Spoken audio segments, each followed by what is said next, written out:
Hello friends, welcome to my channel defence practice class. Defence practice class চ্যানেলের তরফ থেকে তোমাদের সবাইকে জানাই স্বাগত। প্রত্যেক দিনের মতো আজকেও চলে এসেছি আরেকটি নতুন ক্লাস নিয়ে। এই ক্লাসে আমরা আলোচনা করব 50+ গুরুত্বপূর্ণ এমসিকিউ প্রশ্ন উত্তর, যে প্রশ্নগুলো সাম্প্রতিক তোমাদের যে সমস্ত এক্সাম রয়েছে সমস্ত এক্সামের জন্য খুবই গুরুত্বপূর্ণ, এবং এই প্রশ্নগুলো হচ্ছে সিলেক্টেড প্রশ্ন তোমাদের এক্সামের জন্য, কারণ এই প্রশ্নগুলো তোমাদের বারবার এক্সামে রিপিট হয়। সেই প্রশ্নগুলোই আমি তোমাদের জন্য নিয়ে এসেছি। ভিডিওটি প্রথম থেকে শেষ পর্যন্ত দেখো এবং লাস্টে তোমাদের স্কোর নিচে কমেন্ট বক্সে কমেন্ট করে জানাবে তোমরা কত স্কোর করতে পারলে। তো চলো শুরু করা যাক আজকের এই ভিডিওর আমাদের ফার্স্ট প্রশ্নতে কি বলা রয়েছে, একেই কি বলে সভ্যতা কার লেখা? চারটি অপশান রয়েছে, সঠিক উত্তর কী হবে নিচে কমেন্ট বক্সে কমেন্ট করে জানাও। প্রত্যেকটি প্রশ্নের জন্য রয়েছে 5 সেকেন্ড সময়। এই প্রশ্নের সঠিক উত্তরটি হয়ে যাবে Michael Madhusudan Dutta. Option B is the correct answer. মনে রাখবে, এটি একটি সামাজিক প্রহসন যা 1860 সালে প্রকাশিত হয়। মধুসূদনের আরেকটি বিখ্যাত প্রহসন হলো বুড়ো শালিকের ঘাড়েরও। তোমাদের পরীক্ষাতে আসতে পারে যে বুড়ো শালিকের ঘাড়েরও এটি কার লেখা? এটাও হয়ে যাবে মাইকেল মধুসূদন দত্তের লেখা। ক্লিয়ার? পরবর্তী প্রশ্ন দেখো, 2 নম্বর প্রশ্ন কি বলছে দেখো, গোদান কার লেখা? GODAN গোদান। এই প্রশ্নের সঠিক উত্তরটি হয়ে যাবে মুন্সি প্রেমচাঁদের লেখা। Option C is the correct answer. মনে রাখবে, গোদান, কর্মভূমি, রঙ্গভূমি এগুলি সবই হচ্ছে মুন্সি প্রেমচাঁদের রচনা। প্রেমচাঁদকে উপন্যাস সম্রাট বলা হয়। গোদান তার শেষ এবং শ্রেষ্ঠ উপন্যাস। Option C is the correct answer. পরবর্তী প্রশ্ন হচ্ছে 3 নম্বর প্রশ্ন কি বলছে দেখো, রেলওয়ে স্টাফ কলেজ কোথায় অবস্থিত? তোমাদের এক্সামে রেলের সম্বন্ধে প্রশ্ন আসতে পারে, যেমন রেল কবে চালু হয়, কোথা থেকে কোথা পর্যন্ত রেল চলেছিল, রেলওয়ে স্টাফ কলেজ কোথায় অবস্থিত? এই প্রশ্নের সঠিক উত্তরটি হয়ে যাবে বরোদা বা Vadodara. Option D is the correct answer, এবং এটি গুজরাট রাজ্যে অবস্থিত। এবং মনে রাখবে, বর্তমানে এটি national academy of Indian railway অর্থাৎ NAIR, তার পুরো নাম হচ্ছে national academy of Indian railway নামে পরিচিত। পরবর্তী প্রশ্ন হচ্ছে 4 নম্বর প্রশ্ন, জাপানের জাতীয় ফুলের কী নাম? সঠিক উত্তরটি হয়ে যাবে অপশন সি, চন্দ্রমল্লিকা হচ্ছে জাপানের জাতীয় ফুল। জাপানের রাজকীয় সিলমোহরেও চন্দ্রমল্লিকা ফুলের ছবি ব্যবহার রয়েছে। Option C is the right answer. Next হচ্ছে 5 নম্বর প্রশ্ন, চিপকো আন্দোলনের নেতা কে ছিলেন? এই প্রশ্নের সঠিক উত্তরটি হয়ে যাবে অপশন বি, সুন্দরলাল বহুগুণা চিপকো আন্দোলনের নেতা ছিলেন। তিনি 1973 সালে উত্তরাখণ্ডে গাছ কাটার বিরুদ্ধে এই অহিংসা আন্দোলন শুরু করে, যা চিপকো আন্দোলন নামে পরিচিত। বা চিপকো শব্দের অর্থ যদি বলা হয়, মনে রাখবে এটি রয়েছে জড়িয়ে ধরা, অর্থাৎ গাছকে যে জড়িয়ে ধরা, সে থেকে এসছে চিপকো। নেক্সট প্রশ্ন হচ্ছে 6 নম্বর প্রশ্ন, লাল ফুলকে সবুজ কাঁচে দিলে দেখতে কীরকম দেখায় বা দেখলে কী রং দেখাবে? লাল ফুলকে সবুজ কাঁচ দিয়ে দেখলে কেমন দেখাবে? সঠিক উত্তরটি হয়ে যাবে এখানে কালো দেখাবে। Option D is the right answer. কারণ সবুজ কাঁচ লাল রঙকে শোষণ করে নেয়, কোনো আলো প্রতিফলন হয় না। Option D is the right answer. Next প্রশ্ন হচ্ছে 7 নম্বর প্রশ্ন, আপার কাট শব্দটি কোন খেলার সাথে যুক্ত? এই প্রশ্নের সঠিক উত্তরটি হয়ে যাবে boxing. Option B is the correct answer. এছাড়াও তোমরা মনে রাখবে, এই আপার কাট শব্দটি ক্রিকেটের সাথেও জড়িয়ে ছিল। সচিন টেন্ডুলকার ও বীরেন্দ্র সেহবাগের দৌলতে এই শব্দটি অত্যন্ত জনপ্রিয় হয়েছিল, এটাও মনে রাখবে। নেক্সট হচ্ছে 8 নম্বর প্রশ্ন, ইউএসএর প্রথম প্রেসিডেন্ট কে ছিলেন? সঠিক উত্তরটি হয়ে যাবে George Washington. Option C is the correct answer. তার নামানুসারেই আমেরিকার রাজধানীর নাম রাখা হয় ওয়াশিংটন DC। নেক্সট হচ্ছে 9 নম্বর প্রশ্ন, কে গান্ধীজিকে মহাত্মা নামে অভিহিত করেছেন? সঠিক উত্তরটি হয়ে যাবে Rabindranath Thakur. Option C is the correct answer. উল্টো দিকে গান্ধীজি রবীন্দ্রনাথ ঠাকুরকে গুরুদেব উপাধি দিয়েছিলেন। নেক্সট হচ্ছে 10 নম্বর প্রশ্ন, রূপসী বাংলা কার লেখা? সঠিক উত্তরটি হয়ে যাবে অপশন এ, জীবনানন্দ দাশের লেখা হচ্ছে Rupasi Bangla. Option A is the correct answer. Next হচ্ছে 11 নম্বর প্রশ্ন, হ্যালির ধূমকেতু কত বছর অন্তর দেখা যায়? সঠিক উত্তরটি হয়ে যাবে অপশন সি, ৭৬ বছর অন্তর দেখা যায়। এবং শেষবার কবে দেখা গিয়েছিল যদি বলা হয়, শেষবারের মতো দেখা গিয়েছিল ১৯৮৬ সালে দেখা গিয়েছিল। এবং আবার দেখা যাবে পরবর্তী যদি বলা হয়, পরে দেখা যাবে ২০৬১ সালে, অর্থাৎ ৭৬ বছর বাদ দেখা যাবে। নেক্সট প্রশ্ন হচ্ছে ১২ নম্বর প্রশ্ন, অভিনেতা ভানুর পুরো নাম কি?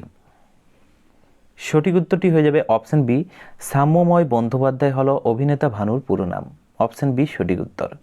পরবর্তী প্রশ্ন হচ্ছে ১৩ নম্বর প্রশ্ন, জিএনপির পুরো নাম কি? Full form of GNP. Right answer হয়ে যাবে এই প্রশ্নের gross national product. Option D is the correct answer. এটি দেশের নাগরিকরা দেশ এবং বিদেশের যেখানেই থাকুক তাদের মোট আয়কে জিএনপি বলা হয়। নেক্সট হচ্ছে ১৪ নম্বর প্রশ্ন, লোকসভায় কতজন সদস্য রাষ্ট্রপতি মনোনীত করে? লোকসভায় কতজন সদস্য রাষ্ট্রপতি মনোনীত করে? রাইট অ্যান্সার হয়ে যাবে ২ জন। Option A is the right answer. এবং এই ২ জন হচ্ছে অ্যাংলো ইন্ডিয়ান। মনে রাখবে ১০৪তম সংবিধান সংশোধনীর মাধ্যমে বর্তমানে এই নিয়মটি তুলে দেওয়া হয়েছে। নেক্সট হচ্ছে ১৫ নম্বর প্রশ্ন, লজ্জাবতী গাছ স্পর্শ করলে কোন ধরনের চলন হয়? অর্থাৎ লজ্জাবতীর গাছ যদি স্পর্শ করে সেটি নুমে যায়, সেটি কী ধরনের চলন? মনে রাখবে এটি হচ্ছে সিসমোন্যাস্টি চলন। Option C is the right answer. পরবর্তী প্রশ্ন হচ্ছে ১৬ নম্বর প্রশ্ন, লার্নিং টাওয়ার কোথায় অবস্থিত? সঠিক উত্তরটি কী হবে ১৬ নম্বর প্রশ্নের? লার্নিং টাওয়ার যদি বলা হয় Pisa. Option B is the correct answer. এবং পিসা কোথায় অবস্থিত এটা মনে রাখবে, এটা হচ্ছে ইতালিতে অবস্থিত পিসা, যেখানে লার্নিং টাওয়ার রয়েছে। নেক্সট হচ্ছে ১৭ নম্বর প্রশ্ন, ভারতের দ্বিতীয় রাষ্ট্রপতি কে ছিলেন? এই প্রশ্নের সঠিক উত্তরটি হয়ে যাবে ভারতের দ্বিতীয় রাষ্ট্রপতি কে ছিলেন যদি বলা হয়, এগুলোর মধ্যে রাইট অ্যান্সার হয়ে যাবে, অর্থাৎ উপরাষ্ট্রপতির কথা যদি বলা হয় ভাইস প্রেসিডেন্ট, এখানে হয়ে যাবে Sarvepalli Radhakrishnan. Option D is the right answer. এবং প্রথম প্রেসিডেন্ট যদি বলা হয়, ফার্স্ট হচ্ছে রাজেন্দ্র প্রসাদ। এবং মনে রাখবে ডক্টর সর্বপল্লী রাধাকৃষ্ণ তার জন্মদিন উপলক্ষে ৫ই সেপ্টেম্বর শিক্ষক দিবস হিসাবে পালন করা হয়। তাহলে শিক্ষক দিবস কবে পালন করা হয়? ৫ই সেপ্টেম্বর। নেক্সট হচ্ছে ১৮ নম্বর প্রশ্ন, ১৯৪৬ সাল কি জন্য বিখ্যাত? ১৯৪৬ সাল ভারতীয় ইতিহাসে কেন গুরুত্বপূর্ণ? কারণ ১৯৪৬ সালে হয়েছিল নৌ বিদ্রোহ। Option B is the right answer. তলোয়ার নামক জাহাজে এই বিদ্রোহ শুরু হয়েছিল। নেক্সট হচ্ছে ১৯ নম্বর প্রশ্ন, সোনার প্রতীক চিহ্ন কি? সোনাকে কি চিহ্ন দ্বারা প্রকাশ করা হয়? মনে রাখবে AU দ্বারা প্রকাশ করা হয়। Option C is the correct answer. এবং এর সম্পূর্ণ নাম, AUর সম্পূর্ণ নামের কথা যদি বলা হয়, AURUM, একে বলা হয় অরাম। এবং এটি তোমরা মনে রাখবে একটি হচ্ছে ল্যাটিন শব্দ যাকে AU চিহ্ন দ্বারা প্রকাশ করা হয়। ক্লিয়ার? নেক্সট প্রশ্ন হচ্ছে ২০ নম্বর প্রশ্ন, সূর্য থেকে পৃথিবীতে আলো আসতে কত সময় লাগে? এই প্রশ্নের সঠিক উত্তরটি হয়ে যাবে ৮ মিনিট ২০ সেকেন্ড সময় লাগে। Option B is the correct answer. এবং সেকেন্ডের কথা যদি বলা হয়, মোট কত সেকেন্ড? মনে রাখবে ৫০০ সেকেন্ড সময় লাগে। নেক্সট হচ্ছে ২১ নম্বর প্রশ্ন, জৈন ধর্মের ২৩তম তীর্থঙ্কর কে ছিলেন? সঠিক উত্তরটি হয়ে যাবে Parshvanath. Option C is the correct answer. প্রথম তীর্থঙ্করের কথা যদি বলা হয়, তোমরা মনে রাখবে ঋষভদেব হচ্ছে ফার্স্ট তীর্থঙ্কর। ওকে। এবং ২৪তমর কথা যদি বলা হয়, মনে রাখবে ২৪তম হচ্ছে মহাবীর, হচ্ছে ২৪তম বা শেষ তীর্থঙ্কর। ওকে। নেক্সট হচ্ছে ২২ নম্বর প্রশ্ন, ভবানী পাঠক চরিত্রটি কার সৃষ্টি? সঠিক উত্তরটি হয়ে যাবে অপশন বি, বঙ্কিমচন্দ্র চট্টোপাধ্যায় সৃষ্টি। এছাড়াও তোমরা মনে রাখবে দেবী চৌধুরানীর উপন্যাসের কথা যদি বলা হয়, ভবানী পাঠক, দেবী চৌধুরানী উপন্যাস সব হচ্ছে বঙ্কিমচন্দ্র চট্টোপাধ্যায়ের লেখা। ওকে। নেক্সট হচ্ছে দেখো ২৩ নম্বর প্রশ্ন, প্রথম প্রতিশ্রুতি কার লেখা? খুবই গুরুত্বপূর্ণ, এখানে তোমরা ৩টি স্টার দিয়ে রাখো। প্রথম প্রতিশ্রুতি, রাইট অ্যান্সার হয়ে যাবে Ashapurna Debi. Option B is the correct answer. এই বইটি 1976 সালে জ্ঞানপীঠ পুরস্কার পান আশাপূর্ণা দেবী প্রথম প্রতিশ্রুতি উপন্যাসের জন্য, 1976 সালে। পরবর্তী প্রশ্ন দেখো, সঞ্চিতা কার লেখা? খুবই গুরুত্বপূর্ণ এই প্রশ্নগুলো।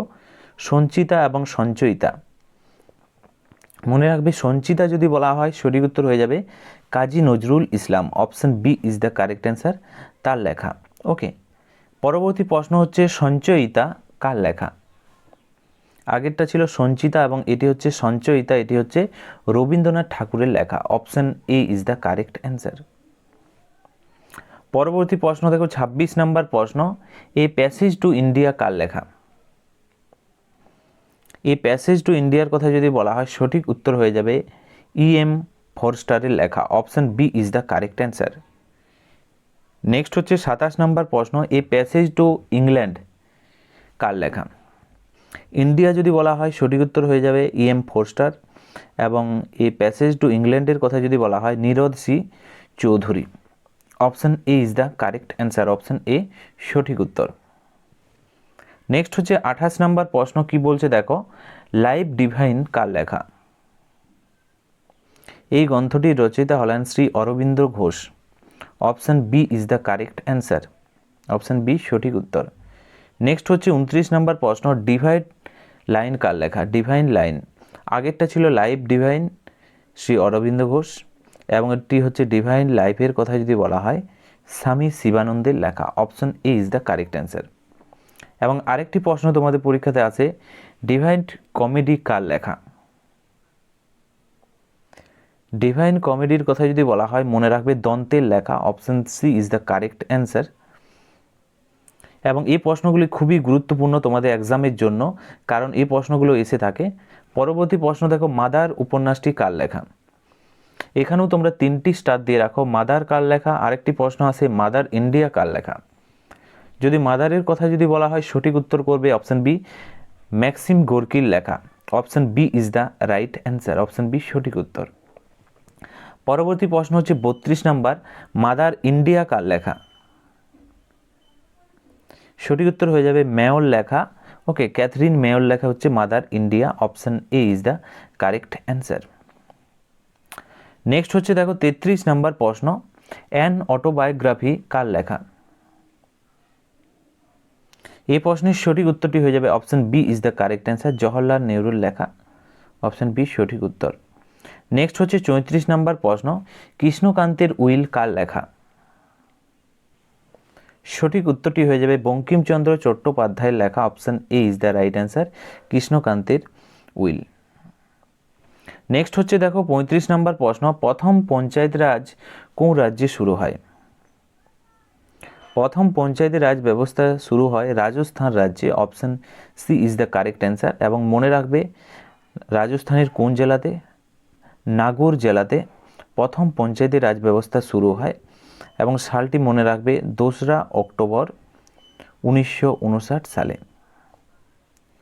নেক্সট প্রশ্ন হচ্ছে 36 নাম্বার, বারোবুদুর মন্দির। বারোবুদুর মন্দির কোথায় অবস্থিত? বিখ্যাত বারোবুদুর মন্দির যদি বলা হয় এটি হচ্ছে একটি বৌদ্ধ স্তূপ, এটি হচ্ছে একটি বৌদ্ধ স্তূপ। এবং তোমরা মনে রাখবে একটি হচ্ছে কোথায়, ইন্দোনেশিয়া, কম্বোডিয়া নয়, ইন্দোনেশিয়াতে অবস্থিত, option B is the right answer.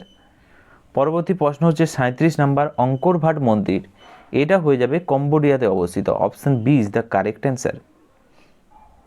Next প্রশ্ন হচ্ছে 38 নাম্বার প্রশ্ন, ব্যাংকের জাতীয়করণ কবে শুরু হয়? ভারতে প্রথমবার একসাথে 14টি ব্যাংকের জাতীয়করণ হয়। কতগুলি ব্যাংকের?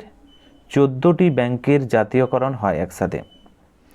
এবং মনে রাখবে সালটি 1969 সাল, option C is the correct answer, option C সঠিক উত্তর হবে। নেক্সট হচ্ছে 39 নাম্বার প্রশ্ন, স্বচ্ছ ভারত অভিযান কবে শুরু হয়?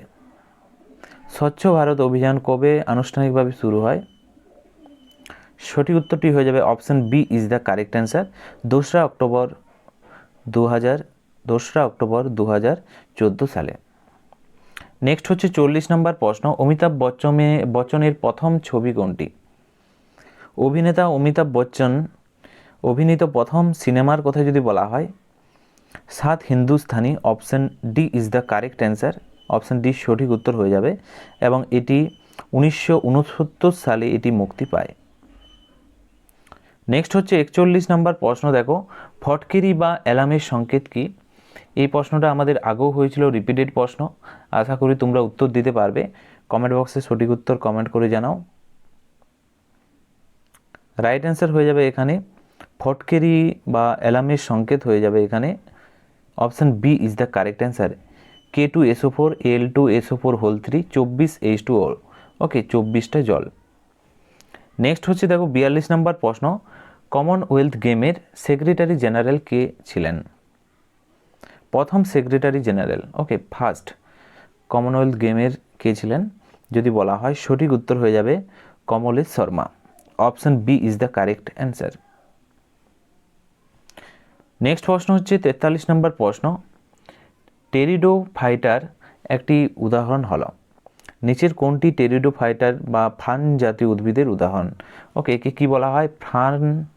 ফার্ন জাতীয় উদ্ভিদের উদাহরণ। সঠিক উত্তরটি হয়ে যাবে এখানে ঢেঁকি শাক। রাইট অ্যান্সার হয়ে যাবে ফার্ন জাতীয় উদাহরণ। Option C is the correct answer. এবং যদি বলা হয় উদাহরণ হচ্ছে আরেকটি ঢেঁকি শাক হচ্ছে টেরিডোফাইটার বা ফার্ন জাতীয় উদ্ভিদের উদাহরণ। Option C is the correct answer. Next হচ্ছে 44 নম্বর প্রশ্ন, কি বলছে দেখো, এখানে বলা হয়েছে জিমনোস্পার্ম বা ব্যক্তবীজী উদ্ভিদের উদাহরণ দাও। এই প্রশ্নের সঠিক উত্তরটি হয়ে যাবে পাইন বা cycas. Option C is the correct answer. Next হচ্ছে 45 নম্বর প্রশ্ন, নন্দিনী কোন নাটকের চরিত্র? নন্দিনী কোন নাটকের কেন্দ্রীয় যে চরিত্র যদি বলা হয়, সঠিক উত্তর হয়ে যাবে রক্তকরবী। Option C is the correct answer, রক্তকরবী নাটকের। এবং এটি কার লেখা? এটি হচ্ছে রবীন্দ্রনাথ ঠাকুরের লেখা। নেক্সট হচ্ছে 46 নম্বর প্রশ্ন, আর্য সমাজের প্রতিষ্ঠাতাকে? বিভিন্ন যে সমাজ রয়েছে, আর্য সমাজ কাল রচনা বা কে প্রতিষ্ঠা করেন? তাছাড়াও তোমাদের পরীক্ষাতে আছে যে প্রার্থনা সমাজ কে প্রতিষ্ঠা করেন? ওকে, তো এরকম প্রশ্ন তোমাদের পরীক্ষাতে এসে থাকে। তোমরা যদি নিচে কমেন্ট বক্সে কমেন্ট করো, আমি একটি স্পেশাল ভিডিও বানিয়ে দেবো। এখানে রাইট অ্যান্সার হয়ে যাবে Swami Dayanand Saraswati. Option B is the correct answer. এবং তার বিখ্যাত স্লোগান হলো go back to the Veda, অর্থাৎ বেদে ফিরে যাওয়া হচ্ছে তারই স্লোগান। নেক্সট হচ্ছে 47 নাম্বার প্রশ্ন, কি বলছে দেখো, 47 নাম্বার প্রশ্নতে বলা রয়েছে দ্য রেক, অর্থাৎ যদি বলা হয় দ্য রেক কার রচনা? রবীন্দ্রনাথ ঠাকুরের উপন্যাস, ইংরেজিতে অনুবাদ করেছিলেন। Option A is the correct answer. এবং দ্য রেকের কথা যদি বলা হয়, এবং তোমরা মনে রাখবে একে কি বলা হয়? নৌকা ডুবি। তোমাদের পরীক্ষাতে এভাবে প্রশ্ন আসতে পারে, নৌকা ডুবি কার রচনা? তো সেখানে সঠিক উত্তর হয়ে যাবে রবীন্দ্রনাথ ঠাকুরের রচনা। বা তোমাদের পরীক্ষাতে এভাবে প্রশ্ন আসতে পারে, দ্য রেক উপন্যাসটি কার রচনা? সেখানেও হয়ে যাবে রবীন্দ্রনাথ ঠাকুরের রচনা। নেক্সট হচ্ছে 48 নম্বর প্রশ্ন, অস্ট্রিওলজি শরীরের কোন অংশের সাথে যুক্ত? সঠিক উত্তরটি হয়ে যাবে option C is the correct answer, হাড়ের সাথে যুক্ত বা অস্থি সংক্রান্ত বিদ্যাকে বলা হয় অস্ট্রিওলজি বলা হয়। নেক্সট হচ্ছে 49 নম্বর প্রশ্ন, পদ্মনাভস্বামী মন্দির কোথায় অবস্থিত? বিখ্যাত পদ্মনাভস্বামী মন্দির ভারতের। সঠিক উত্তরটি হয়ে যাবে অপশান বি, তিরুচিরাপল্লীতে অবস্থিত, কেরালার। Option B is the correct answer. Next হচ্ছে 50 নম্বর প্রশ্ন, গুরুবক্স সিং কোন খেলার সাথে যুক্ত? এই চারটি অপশনের মধ্যে সঠিক উত্তরটি হয়ে যাবে হকি খেলার সাথে যুক্ত। Option C is the correct answer. তিনি 1964 সালে অলিম্পিকে স্বর্ণপদক জয় করেন এবং হকি দলের সদস্য ছিলেন তিনি। Option C is the right answer. তো ফ্রেন্ডস, এগুলোই ছিল আজকের ভিডিওর আমাদের কিছু গুরুত্বপূর্ণ প্রশ্ন উত্তর। আজকে তোমরা 50টি প্রশ্নের মধ্যে কত স্কোর করতে পারলে নিচে কমেন্ট বক্সে কমেন্ট করে জানাও। এবং ভিডিওটি যদি ভালো লেগে থাকে অবশ্যই তোমরা লাইক করো এবং তোমাদের বন্ধুদের সাথে ভিডিওটি শেয়ার করো। এবং এখনও পর্যন্ত যারা চ্যানেলটিকে সাবস্ক্রাইব করোনি অবশ্যই চ্যানেলটিকে সাবস্ক্রাইব করো এরকমের নতুনত্ব ভিডিও পাওয়ার জন্য। তো আজকের ভিডিওটি এখানেই শেষ করছি। Thank you for watching. জয় হিন্দ, জয় ভারত।